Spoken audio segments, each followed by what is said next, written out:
नमस्कार। India voice देख रहे हैं आप और मैं हूं आपके साथ शिवम दुबे। इंडिया वॉइस के बेहद खास कार्यक्रम खबर दिन भर में आप सबका स्वागत। बुलेटिन की शुरुआत करेंगे, रुक करेंगे खबरों की ओर। आम आदमी पार्टी के राष्ट्रीय संयोजक और दिल्ली के पूर्व मुख्यमंत्री अरविंद केजरीवाल ने मंगलवार को एक प्रेस कॉन्फ्रेंस में भारतीय जनता पार्टी पर जमकर निशाना साधा। केजरीवाल ने कहा कि दिल्ली में पहले से ही शिक्षा मुफ्त है और अगर बीजेपी सत्ता में आई तो इसे बंद कर देगी। धोबी समाज के मुद्दों पर केजरीवाल ने ऐलान किया कि सरकार बनने के बाद धोबी समाज कल्याण बोर्ड का गठन किया जाएगा। साथ ही उन्होंने यह भी कहा कि धोबी समाज के पानी और बिजली के कनेक्शन को डोमेस्टिक किया जाएगा। सुनिए अरविंद केजरीवाल ने क्या पूछा। और एक बच्चे की आज प्राइवेट में इलाज करा, प्राइवेट में पढ़ा लो, 5,000 रुपए महीने का खर्चा एक बच्चे का तो आ जाता है। 2 बच्चे अगर आपके हैं तो 10,000 रुपए महीने का खर्चा आपका बढ़ जाएगा सीधा। आज आपका सरकारी स्कूल में बच्चे 2 पढ़ रहे हैं, अच्छी शानदार शिक्षा मिल रही है, उनको 10,000 रुपए आपको हर महीने तो बच्चों की फीस पे खर्च करना पड़ेगा। मोहल्ला क्लिनिक में जाके आप इलाज कराते हो, एक डॉक्टर की फीस ही कम से कम, प्राइवेट डॉक्टर के पास चले जाओ, 600 रुपए 700 रुपए कहीं नहीं रखे। फिर वो 2-4 दवाइयां लिखता है, 2-4 टेस्ट लिखता है। एक डॉक्टर की विजिट सिंपल खांसी जुकाम हो 2,000 रुपए लग जाते हैं। अगर मोहल्ला क्लिनिक और अस्पतालों में फ्री इलाज बंद कर दिया गया, कम से कम 5-7 हजार रुपए तो महीने का आपका ये खर्चा, 15,000 रुपए तो ये खुद मान रहे हैं कि हम बंद कर देंगे, आपके 15,000 रुपए का एक्स्ट्रा खर्चा आएगा। मुझे बेहद खुशी है कि भारतीय जनता पार्टी ने ईमानदारी से कम अपने खतरनाक मंसूबों को दिल्ली की जनता के सामने कबूल किया है। अब कुछ और कहने लायक बचा नहीं है। और आज का इनका ये संकल्प पत्र है। इस संकल्प पत्र में ये लिख रहे हैं कि दिल्ली के स्कूलों में मिलने वाली फ्री शिक्षा को बंद कर दिया जाएगा। इसमें लिखा है, सरकारी शिक्षण संस्थाओं में दिल्ली के जरूरतमंद छात्रों को मुफ्त शिक्षा दी जाएगी। स्कूलों में तो सबको मुफ्त शिक्षा मिल रही है, जरूरतमंदों को थोड़ी मिल रही है, सबको ही मिल रही है। तो इसका मतलब ये सबको अब मुफ्त शिक्षा बंद करके जरूरतमंदों को देंगे। इसका मतलब लोग इनके नेताओं के घर के चक्कर काटेंगे कि मेरा भी मुफ्त करा दो जी, मेरा भी मुफ्त करा दो जी। आज दिल्ली के 18 लाख बच्चे दिल्ली के सरकारी स्कूलों में पढ़ रहे हैं, सबकी शिक्षा मुफ्त है। आज इन्होंने घोषणा कर दी कि दिल्ली में मुफ्त शिक्षा बंद कर दी जाएगी। परसों इन्होंने घोषणा की थी दिल्ली में मुफ्त इलाज बंद कर दिया जाएगा। मैं दिल्ली के लोगों को चेतावनी देना चाहता हूं, ये बहुत खतरनाक पार्टी है। गलती से भी इनको वो मत दे देना, आपके घर का बजट ऐसा गड़बड़ाएगा कि आप दिल्ली में रहने लायक नहीं बचोगे। कबूल करते हुए ऐलान करता हूं आम आदमी पार्टी के राष्ट्रीय कन्वीनर के तौर पे और आम आदमी पार्टी के सीएम कैंडिडेट के तौर पे कि हमारी सरकार बनने पर दिल्ली सरकार धोबी समुदाय कल्याण बोर्ड का गठन करेगी। धोबी समाज की किस्म किस्म की समय समय पे समस्याएं निकलती रहती हैं। फिर जब कोई समस्या निकलती है तो वो ढूंढते हैं किस नेता को पकड़ें। कभी इस नेता को पकड़ते हैं, कभी इस नेता को पकड़ते हैं, कभी इधर गुहार करते हैं, कभी इधर गुहार करते हैं। कोई एक प्लेटफॉर्म नहीं है जहां पे उनकी समस्याओं का सुनवाई हो सके और वो प्लेटफॉर्म उनकी समस्याओं पे विचार करके उनको लागू कर सके। धोबी समुदाय कल्याण बोर्ड का अगर गठन कर दिया जाता है तो ये एक ऐसा बोर्ड बन जाएगा जहां पूरे दिल्ली के धोबी समाज के लोग जा सकते हैं, अपनी समस्याएं बता सकते हैं, सुझाव दे सकते हैं और पूरी दिल्ली में धोबी समाज का और इस प्रोफेशन का किस तरह से बेहतरी की जा सके, इसके ऊपर पॉलिसीज बनाई जा सकती हैं। तो धोबी समुदाय कल्याण बोर्ड का ये काम होगा। आज मैं ऐलान करता हूं कि दिल्ली में अलग अलग कॉलोनियों में जो थड्डे हैं, प्रेस थड्डे हैं, थड़े होते हैं ना जहां पे प्रेस करते हैं, उनको नियमित किया जाएगा, उनको रेगुलराइज किया जाएगा। अभी वो रेगुलराइज कई जगह नहीं है, जिसकी वजह से प्रशासन की तरफ से, पुलिस की तरफ से उन लोगों को तरह तरह की प्रताड़ना की जाती है। तो दिल्ली में अलग अलग कॉलोनियों में जो थड़े चल रहे हैं उनको नियमित किया जाएगा और धोबियों के लिए जो लाइसेंस अभी रुके हुए हैं, धोबियों के लिए दोबारा लाइसेंस जारी करने की प्रक्रिया चालू की जाएगी। धोबी गरीब होते हैं, आपके घर से कपड़ा लेके जाते हैं, धोते हैं, प्रेस करके वापस करते हैं। उसमें बहुत कम पैसे उनको मिलते हैं। उस पैसे से घर का खर्चा भी चलाना है, बच्चों की फीस भी देनी है, बीमार हो जाए कोई उसका भी इलाज कराना है, उनके घर का खर्चा नहीं चलता। और आपको जान के ताज्जुब होगा कि उनसे पानी और बिजली के कॉमर्शियल रेट लिए जाते हैं। मतलब जो बड़े बड़े मॉल चल रहे हैं दिल्ली में, बड़ी बड़ी दुकानें, शोरूम चल रहे हैं, उनसे जिस रेट पे बिजली और पानी के रेट लिए जाते हैं, उसी रेट पे गरीब धोबी से लिए जाते हैं। तो आज मैं ऐलान करता हूं कि दिल्ली के अंदर सभी धोबियों के लिए, धोबी समाज के लिए, उनके प्रोफेशन के लिए बिजली और पानी के रेट डोमेस्टिक किए जाएंगे, कमर्शियल रेट नहीं लगाए जाएंगे उनके ऊपर। बुजुर्ग धोबियों के लिए, वृद्धों के लिए, बुजुर्गों के लिए, उनके वृद्धों के कल्याण के लिए योजना बनाई जाएगी। ये धोबी कल्याण बोर्ड को ये जिम्मेदारी दी जाएगी कि धोबी समाज से रिटायर होने वाले या बुजुर्ग हो गए लोगों के लिए क्या योजना बनाई जाए। धोबी समाज के बच्चों को अच्छी शिक्षा देने के लिए उचित स्कॉलरशिप का इंतजाम किया जाएगा। पांचवा, धोबी समाज के युवाओं को धोबी प्रोफेशन में या अन्य प्रोफेशनों के स्किल की ट्रेनिंग दी जाएगी ताकि बच्चे अपने जीवन का और प्रोफेशन का स्तर बढ़ा सकें। और दिल्ली सरकार की जितनी योजनाएं हैं, वो योजनाओं का लाभ धोबी समाज तक पहुंचे, इसके लिए उन्हें समय समय पे सारी योजनाओं के लिए बताया जाएगा ताकि दिल्ली सरकार की सारी योजनाओं का लाभ उन तक पहुंचे। तो तीर्थराज प्रयागराज में दुनिया भर के श्रद्धालु महाकुंभ में गंगा, जमुना और सरस्वती के त्रिवेणी पर पवित्र स्नान के लिए पहुंच रहे हैं। और इसी क्रम में बुधवार को प्रयागराज महाकुंभ में योगी सरकार की कैबिनेट बैठक होगी। इस बैठक में योगी सरकार के सभी 54 मंत्रियों को बुलाया गया है। इस बैठक में प्रदेश को कई बड़ी सौगात देने वाली योजनाओं और प्रस्तावों को मंजूरी दी जाएगी। इसके बाद मुख्यमंत्री योगी आदित्यनाथ पूरे मंत्रिमंडल के साथ त्रिवेणी संगम की पावन धारा में डुबकी भी लगाएंगे। इसके लिए प्रशासन ने सारी तैयारियां मुकम्मल कर ली।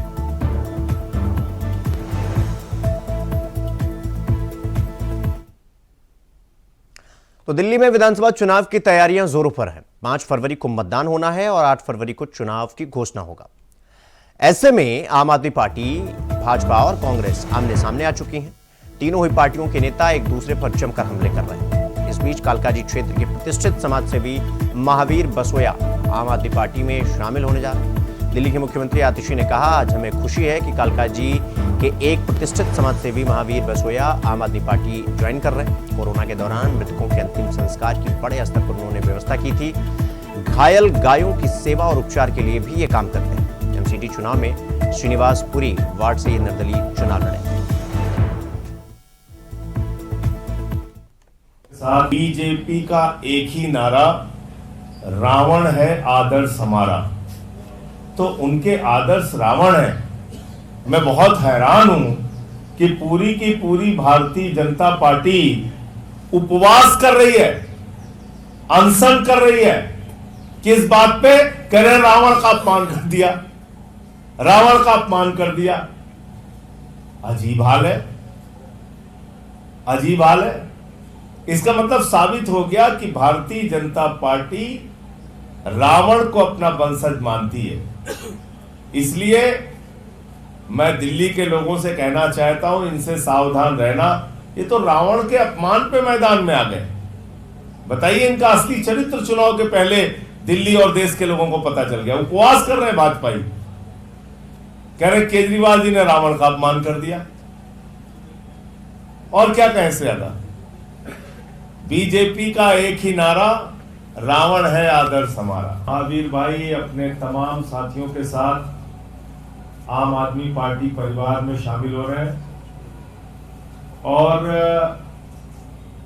जो इनके बारे में विशेष रूप से बताया गया कि कोरोना के समय में जब लोग अपने माँ बाप की मदद करने के लिए भी आगे नहीं आते थे डर की वजह से, उस वक्त अपना जीवन जोखिम में डाल के इन्होंने क्षेत्र के लोगों की मदद की, उनकी सेवा की। ऐसे व्यक्ति का आम आदमी पार्टी परिवार में आने पर मैं हृदय की गहराइयों से स्वागत, अभिनंदन करता हूं उनके सभी साथियों का।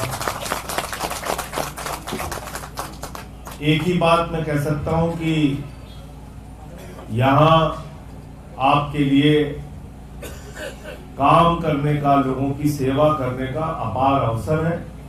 और आतिशी जी आज ऐसी परिस्थिति में चुनाव लड़ रही हैं जो किसी से छिपा नहीं है। इस प्रकार की भाषा का इस्तेमाल इनके पिताजी के खिलाफ, इनके खिलाफ किया जा रहा है, एक महिला मुख्यमंत्री के खिलाफ किया जा रहा है, मैं समझता हूं बहुत ही अपमानजनक है। और आप लोगों से एक ही अपील है हाथ जोड़कर कि जो लोग गाली देने वाले हैं उनको अपने वोट की ताकत से जवाब देना, आतिशी जी को वहां से जिता के गुंडागर्दी के आगे झुकना नहीं है। यही आप लोगों से मैं कहना चाहता हूं। आप सबके आने से आतिशी जी को और पार्टी को बहुत मजबूती मिलेगी। तो यहां पर रुकेंगे एक छोटे से ब्रेक के लिए। खबरों का सिलसिला जारी है, फौरन लौट रहा है। तो ब्रेक के बाद एक बार फिर आप सबका स्वागत है मेरे साथ। रुक करेंगे अगली खबर की ओर। दिल्ली में विधानसभा चुनाव का दौर है, जिसके साथ ही सभी पार्टियों ने अपनी तैयारी पर जोर लगाया है। दिल्ली की देवली विधानसभा सीट से एनडीए समर्थित लोक जनशक्ति पार्टी यानी रामविलास के प्रत्याशी दीपक तंवर से इंडिया वॉइस के संवाददाता सादिक खान ने खास बातचीत की। सुनिए। लोकसभा चुनाव में एलजेपी को एक सीट हासिल हुई है। हमारे साथ एलजेपी से प्रत्याशी दीपक तंवर जी मौजूद हैं। दीपक जी, आपको सीट दी गई है, कितनी बड़ी चुनौती मानते हैं इस विधानसभा में? देखिए, सबसे पहले तो मैं हमारे एलजेपी के राष्ट्रीय अध्यक्ष, केंद्रीय मंत्री भारत सरकार श्री चिराग पासवान जी का, भारतीय जनता पार्टी के राष्ट्रीय अध्यक्ष जेपी नड्डा जी का दिल की गहराइयों से धन्यवाद करना चाहता हूं कि मुझ जैसे एक छोटे कार्यकर्ताओं को उन्होंने यहाँ पे देवली विधानसभा पे चुनाव लड़ने के लिए भेजा। और मैं उनको विश्वास दिलाना चाहता हूँ, जिस प्रकार से जनता का यहाँ प्यार हमें मिल रहा है, जिस प्रकार से भारतीय जनता पार्टी का सहयोग मिल रहा है, जिस तरह से हमें एनडीए गठबंधन के लोगों का हमें सहयोग मिल रहा है, आने वाली जो 8 तारीख है उसमें एनडीए गठबंधन यहाँ से भारी मतों से जीतेगा। केजरीवाल ने तो बच्चे के हाथ में शराब की बोतल पकड़ा दी थी, एक के बदले एक। तो आम आदमी समझ चुका है कि जब तक डबल इंजन की सरकार दिल्ली में नहीं आएगी उनका कुछ नहीं होने वाला। इसलिए आने वाली 8 तारीख को आप देखेंगे देवली विधानसभा की जो सीट है, गठबंधन की जो सीट है, जनता यहाँ से भारी मतों से जिता के भेजने वाली है। देखिए, उनकी कथनी और करनी में बहुत अंतर है। उन्होंने बिजली के बिल भी माफ किए थे, कितने लोगों के माफ हो गए। हम तो उनसे ज्यादा 300 यूनिट बिजली फ्री दे रहे हैं, और हम जो कहते हैं वो करते हैं। लोकसभा में तो ऐलान किया था 2000 और पंजाब में ऐलान किया, किसी को कुछ नहीं। उसने 2100 रुपए का, हम अपने माता बहनों के लिए 2500 रुपए देंगे दिल्ली में सरकार बनती। तो ऐसा नहीं है, वो झूठे जुमलेबाजी वाले लोग हैं। माँ कसम खाता हूँ, बच्चों कसम खाता हूँ, घर नहीं लूंगा, मकान नहीं लूंगा, ये लाल बत्ती, सब कुछ नहीं। तो जनता बहुत समझदार है। भू माफिया, टेंडर माफिया, लेंटर माफिया, घर बनाने के लिए पैसा, बाहर मजदूरी काम करने के लिए पैसा, हम ये करप्शन, भ्रष्टाचार यहाँ से बिल्कुल समाप्त कर देंगे। और जो वादे हम लोग करें वो करके जहाँ की जनता को दिखाएंगे। तो ये थे हमारे साथ एलजेपी व गठबंधन के प्रत्याशी दीपक तंवर, जिनका साफ तौर पर कहना है कि पिछले विधायक से जनता पूरी तरह से त्रस्त हो चुकी है, और ये सीट को लेकर दीपक तंवर पूरी तरह से आश्वस्त नजर आ रहे हैं। Sadiq Khan, India Voice, Devli, Delhi. तो दिल्ली विधानसभा चुनाव के लिए भारतीय जनता पार्टी ने अपने घोषणा पत्र के दूसरे पार्ट को जारी कर दिया। बीजेपी ने दिल्ली वासियों के लिए एक बार फिर कई बड़े ऐलान किए हैं, जिसमें दिल्ली के सरकारी शिक्षण संस्थानों में जरूरतमंद छात्रों को केजी से पीजी तक मुफ्त शिक्षा भी शामिल है। भाजपा के संकल्प पत्र को जारी करते हुए भाजपा सांसद अनुराग ठाकुर ने कहा, हम दिल्ली के युवाओं को प्रतियोगी परीक्षाओं की तैयारी के लिए 15,000 रुपए की एक मुश्त वित्तीय सहायता देंगे और 2 बार की यात्रा और आवेदन शुल्क की प्रतिपूर्ति करेंगे। ये मोदी की गारंटी है। अब हमारी कल्पना ये है कि दिल्ली में सरकारी शिक्षण संस्थानों में जो जरूरतमंद छात्र हैं उनको पीजी से लेकर केजी से लेकर पीजी तक की मुफ्त शिक्षा देंगे। केजी से पीजी तक मुफ्त शिक्षा मिलेगी दिल्ली के जरूरतमंद छात्रों को सरकारी शैक्षिक संस्थानों में। जी हां, आपने ठीक सुना, केजी से पीजी तक मुफ्त शिक्षा प्रदान करेंगे जरूरतमंद छात्रों को सरकारी शैक्षिक संस्थानों में।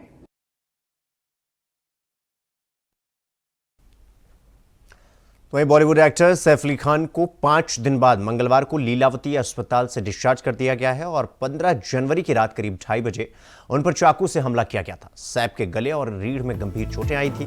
इसके बाद सैफ ऑटो से लीलावती अस्पताल पहुंचे, जहां उनकी सर्जरी हुई और इलाज चला। सैफ अली खान को लीलावती अस्पताल से घर पहुंचने में करीब 15 मिनट लगे और इस दौरान उस सड़क पर लोगों का हंसकर अभिवादन करते हुए दिखे। जब वो घर पहुंचे तो खुद ही कार से उतरकर बिल्डिंग के अंदर गए। सैफ व्हाइट शर्ट, नील जीन्स, काला चश्मा पहने हुए दिखाई दिए। उनके पीठ पर पट्टी लगी दिख रही थी।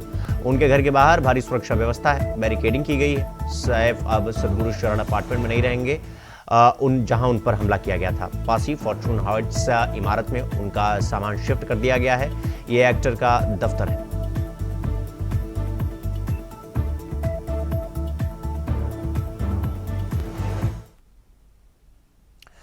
तो वहीं सपा प्रमुख अखिलेश यादव ने अपने कार्यकर्ताओं से दिल्ली के विधानसभा चुनाव में आम आदमी पार्टी के प्रत्याशियों के पक्ष में जुटने का आह्वान किया। दिल्ली से लगे यूपी के जिलों के सपा कार्यकर्ता भी वहां के चुनाव में मदद देंगे। सपा अध्यक्ष अखिलेश यादव इस चुनाव में आम आदमी पार्टी को पहले से ही समर्थन दे चुके हैं। उन्होंने कहा कि जिस राज्य में इंडिया गठबंधन का जो दल सबसे मजबूत है, सपा का समर्थन उसी को रहेगा। सपा प्रमुख अखिलेश यादव के इस फरमान के बाद सपाई एक्टिव हुए और दिल्ली में आम आदमी पार्टी को आपको प्रदर्शन देने के लिए, अपना समर्थन देने के लिए वो तैयार है।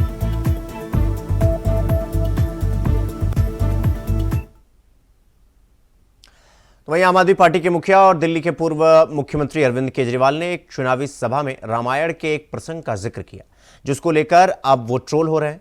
सीता हरण की कहानी सुनाते हुए अरविंद केजरीवाल कुछ गलतियां कर बैठे, जिसको लेकर अब भाजपा के नेता उन्हें घेर रहे हैं। एक बार फिर उन्हें चुनावी हिंदू कहकर तंज कसा जा रहा है। केजरीवाल सोमवार की शाम विश्वास नगर में एक चुनावी सभा को संबोधित कर रहे थे और इस दौरान उन्होंने झुग्गीवासियों को भाजपा से सावधान करते हुए सीता हरण की कहानी सुनाई। वाले बैठे हैं, उनको मैं सतर्क करना चाहता हूं। आजकल ये बहुत इनको झुग्गी वालों से प्यार हो गया, झुग्गियों में जा जाके सो रहे हैं ना। 10 साल नहीं सोए, अभी 1 महीने से जा जाके सो रहे हैं। इनको आपसे प्यार नहीं है, इनको आपके वोट से प्यार है। और चुनाव के बाद ये आपकी सारी जमीनें बेच देंगे अगर आपने गलत बटन दबा दिया। इनकी नजर आपकी जमीन के ऊपर है। ये जमीन सारे झुग्गी वालों को 1 साल के अंदर खत्म कर देंगे। आपकी जमीनें, ये अडानी, अंबानी, बड़े बड़े बिल्डरों, इनको सबको आपकी जमीनें दे देंगे। बच के रहना। रामलीला देखने जाते हो कि नहीं जाते? भगवान राम की कहानी सुनिए। रामचंद्र जी को 14 साल का वनवास हो गया था। तो एक दिन रामचंद्र जी खाने का इंतजाम करने जंगल में गए। माता सीता को अपनी झोपड़ी में छोड़ गए और लक्ष्मण को बोले कि तू सीता मैया की रक्षा करेगा। इतने में रावण आया, सोने का हिरण बन के आया कि नहीं आया? सोने का हिरण बन के आया। सीता मैया लक्ष्मण को बोली मेरे को ये हिरण चाहिए। लक्ष्मण बोला ना मैया, भगवान राम कह के गए हैं कि मेरे को आपकी रक्षा करनी है। उसने बोली नहीं, मैं तेरे को आदेश देती हूं, जाओ और हिरण को पकड़ के लाओ। लक्ष्मण के पास चारा नहीं था। लक्ष्मण चला गया और वो रावण अपना वेश चेंज करके और सीता मैया का हरण करके ले गया। ये बीजेपी वाले भी उस सोने के हिरण की तरह हैं, इनके चक्कर में मत आ जाना, नहीं तो हरण हो जाएगा आपका। इनके सोने के हिरण के चक्कर में झुग्गी वाले ना पड़ जाएं। ये आजकल आ रहे कैरम खेल रहे हैं आपके बच्चों के साथ, फोटो खिंचवा रहे हैं आपके बच्चों के साथ। यही चुनाव के बाद आपकी झुग्गी बुलडोजर लेके आएंगे झुग्गी तोड़ने के लिए। पर आप चिंता मत करना, जब तक आपका बेटा केजरीवाल जिंदा है मैं बुलडोजर के सामने लेट जाऊंगा, जब तक आपको पक्के मकान बना के नहीं देते आपकी झुग्गी की तरफ कोई। तो रुक करेंगे अगली खबर की ओर। दिल्ली भाजपा के अध्यक्ष वीरेंद्र सचदेवा ने आम आदमी पार्टी के संयोजक अरविंद केजरीवाल पर श्रीराम कथा का गलत विवरण सुनाकर हिंदुओं की भावनाओं को आहत करने का आरोप लगाया। वीरेंद्र सचदेवा ने कनॉट प्लेस स्थित हनुमान मंदिर जाकर श्री राम दरबार, श्री हनुमान जी और संत शिरोमणि तुलसीदास जी के दर्शन किए। इस दौरान उन्होंने कहा कि केजरीवाल ने सोमवार को श्री राम कथा का गलत विवरण सुनाकर भगवान श्री सीताराम की मर्यादा को भंग किया। इस कारण वो क्षमा मांगने के लिए प्रार्थना की। उन्होंने सांकेतिक उपवास रखने का निर्णय लिया। सचदेवा ने कहा केजरीवाल जैसे चुनावी हिंदू राजनेता चुनावी सभाओं में भगवान के नाम का उल्लेख करते हैं। ज्ञान के अभाव में गलत कथा विवरण सुनाकर भगवान की मर्यादा और हिंदुओं की भावनाओं को ठेस पहुंचा। हम उपवास रख रहे हैं और प्रभु श्री राम से प्रार्थना की हनुमान जी से कि वो अधर्मी है जिसने हमारे सनातन और हमारे धर्म को गाली देने का काम किया, लेकिन आप दिल्ली वालों को अपना आशीर्वाद बनाए रखिएगा, उसके अधर्म की सजा दिल्ली वालों पर न बीते। हमने तो उसके लिए प्रार्थना की है। उपवास इसलिए कर रहे हैं कि हमारे सनातन हमारे धर्म में इतना हृदय विशाल है कि हम दूसरों की गलती के लिए भी खुद सजा भुगतते हैं। लेकिन अरविंद केजरीवाल जैसा अधर्मी जो श्री राम मंदिर बनाने का विरोध करता हो, जिसकी नानी उन्हें बताती हो कि राम मंदिर नहीं बनना चाहिए, क्या उनकी नानी ऐसी कहानी सुनाती थी कि रावण सोने का हिरण बन जाएगा? ये आज तक शीश महल के सोने के लोभ से बाहर नहीं आ रहे हैं। वहां इन्होंने सोने का आडंबर रचा है शीश महल में, तो आज इनको सारी चीजें सोने की दिखती हैं। तो अरविंद केजरीवाल जैसा भ्रष्टाचारी अधर्मी आदमी अगर श्री रामचरितमानस की गलत व्याख्या करता है तो उसके लिए किसी न किसी को तो प्रायश्चित करना पड़ेगा। पूरी दिल्ली में अरविंद केजरीवाल आम आदमी पार्टी का विरोध है। तो जिले में पुलिस और नक्सलियों के बीच मुठभेड़ लगातार जारी है और अब तक इस एनकाउंटर में 20 नक्सलियों के मारे जाने की खबर है। 14 नक्सलियों के शव बरामद भी कर लिए गए। मौके से भारी संख्या में हथियार बरामद किया गया है। मारे गए नक्सलियों में 1 करोड़ का इनामी जयराम उर्फ चलपति सहित कई हार्डकोर नक्सली शामिल हैं। छत्तीसगढ़ में पहली बार ऐसा हुआ जब जवानों ने सेंट्रल कमेटी मेंबर को मार गिराया। इनामी जयराम उर्फ चलपति नक्सलियों के सेंट्रल कमेटी का सदस्य था।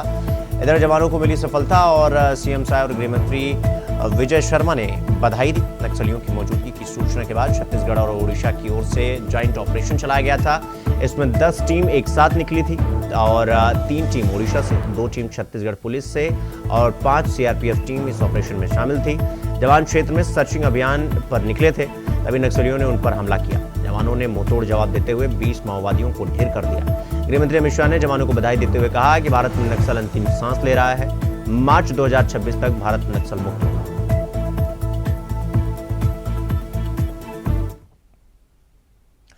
तो उत्तर प्रदेश के मुख्यमंत्री योगी आदित्यनाथ द्वारा वक्फ बोर्ड की तुलना भू माफिया से करने पर AIMIM यानी ऑल इंडिया मजलिस इत्तेहादुल मुस्लिमीन के प्रमुख असदुद्दीन ओवैसी का बयान सामने आया, जिसमें उन्होंने कहा कि एक संसद के कानून के तहत वक्फ बोर्ड बनता है।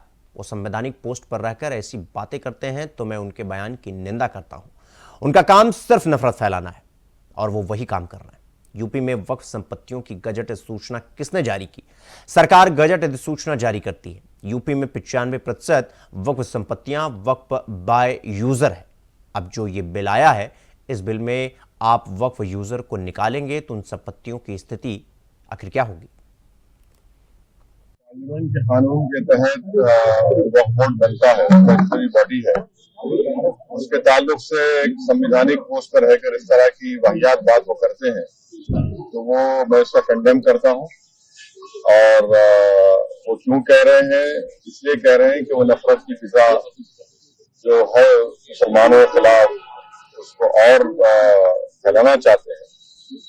जब उत्तर प्रदेश में जितनी वक्फ की प्रॉपर्टीज हैं उसको सरकार के ऑफिसर खुद सर्वे करते हैं और सर्वे करने के बाद जब रिपोर्ट लिखते हैं चीफ सेक्रेटरी को, तो सरकार उन प्रॉपर्टीज को गजट इशू करके कहती है कि वक्फ की प्रॉपर्टी है। वो कैसे इस तरह की बात करते हैं? तो सिर्फ और सिर्फ नफरत फैलाना इनका काम है और वही काम कर रहे हैं। जितने भी वक्फ प्रॉपर्टी उत्तर प्रदेश में है उसका गजट नोटिफिकेशन किसने इशू किया? आपने तो इशू नहीं किया, हमने तो इशू नहीं किया, सरकार ने इशू किया। अब सरकार अब इशू कर रही है तो फिर वो बताए कैसा वो गलत हो रहा है। सरकार खुद इशू कर रही है और सरकार के इशू के ऊपर गजट होता है। और उत्तर प्रदेश में 95% वक्फ प्रॉपर्टीज जो है वक्फ बाय यूजर है। अब ये जो बिल आया है, इस बिल में वक्फ बाय यूजर अगर आप निकालेंगे तो फिर उन प्रॉपर्टीज का स्टेटस क्या होगा बताइए? जमीन कहाँ है? वो तो गजट नोटिफिकेशन सरकार का इशू है। उस गेजेट नोटिफिकेशन कैंसिल करेंगे क्या? वो कौन सा है, कहां पर है? अच्छा, संभल की मस्जिद है, एएसआई का मॉन्यूमेंट है, और उस मॉन्यूमेंट के 5 फीट के ऊपर आप आउटपोस्ट बना रहे हैं, तो 100 मीटर का कानून लागू नहीं होता उसके ऊपर? क्या बात कर रहे हैं? और फिर वो लोग भी तो, वो जो प्रॉपर्टी है 39A में मुरादाबाद की वक्फ की रजिस्टर्ड है वो। अब बजट सेशन के आखिरी दिन तक रेजोल्यूशन से पार्लियामेंट ने टाइम दिया है। अब हम तो हमारे चेयरमैन साहब से रिक्वेस्ट किए कि आप इसको जल्दबाजी मत करिए, पूरा सुनने दीजिए। और हम कश्मीर के नुमाइंदों को नहीं सुने हैं, बड़े बड़े प्रदेश से गए हैं या वहां के लोग आए हैं, तो हम उम्मीद करते हैं कि जल्दबाजी में कोई फैसला सरकार और हमारे चेयरमैन साहब ना लें। हम तो हमसे रिक्वेस्ट उनसे करेंगे। तो महाकुंभ का आज 9वां दिन था। बिजनेसमैन गौतम अडानी महाकुंभ पहुंचे, जहां पर उन्होंने कहा, मैं यहां आकर बहुत उत्साहित हूं। इस्कॉन मंदिर में भगवान कृष्ण की आरती की, परिवार के साथ वो रसोई में गए जहां पर भोजन प्रसाद बनाया गया। इस्कॉन शिविर और अडानी ग्रुप की ओर से भंडारे की शुरुआत की। भंडारे में दाल, सोयाबीन और आलू की सब्जी, रोटी, पूड़ी और हलवा परोसा गया। खुद भंडारे में उन्होंने भोजन किया। इस्कॉन मंदिर से संगम पहुंचे, यहाँ पत्नी प्रीति अडानी के साथ गंगा पूजन किया और फिर लेटे हनुमान जी मंदिर गए और वहां पर हनुमान जी का दर्शन किया।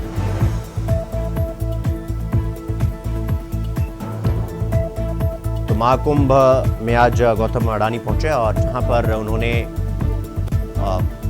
मां गंगा में स्नान किया और इसके बाद लेटे हनुमान जी का दर्शन किया। साथ ही इस्कॉन मंदिर गए, वहां पर भंडारा लगा और भंडारे में उन्होंने खुद भंडारे का सेवन किया। नहीं, आप एक देखो तो यहाँ की जो व्यवस्था और भव्यता जो बनाई हुई है, तो मैं सच्चे दिल से प्रधानमंत्री नरेंद्र मोदी जी और मुख्यमंत्री योगी जी, ये अपने सब भारतवासियों की तरफ से मैं उनको धन्यवाद दूंगा।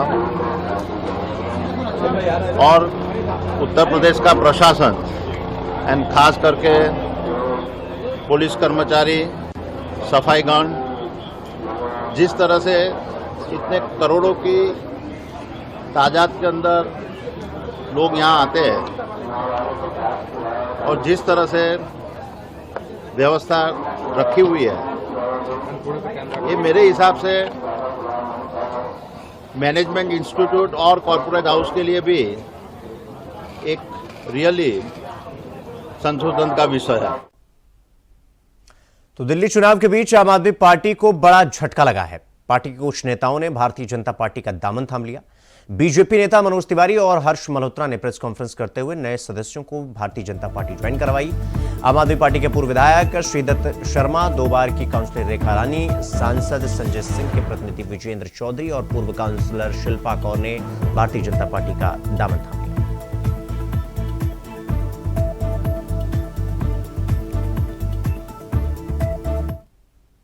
तो खबर दिन भर में आज के लिए बस इतना ही। देश और दुनिया की तमाम खबरों को देखने के लिए देखते रहिए इंडिया वॉइस। नमस्कार।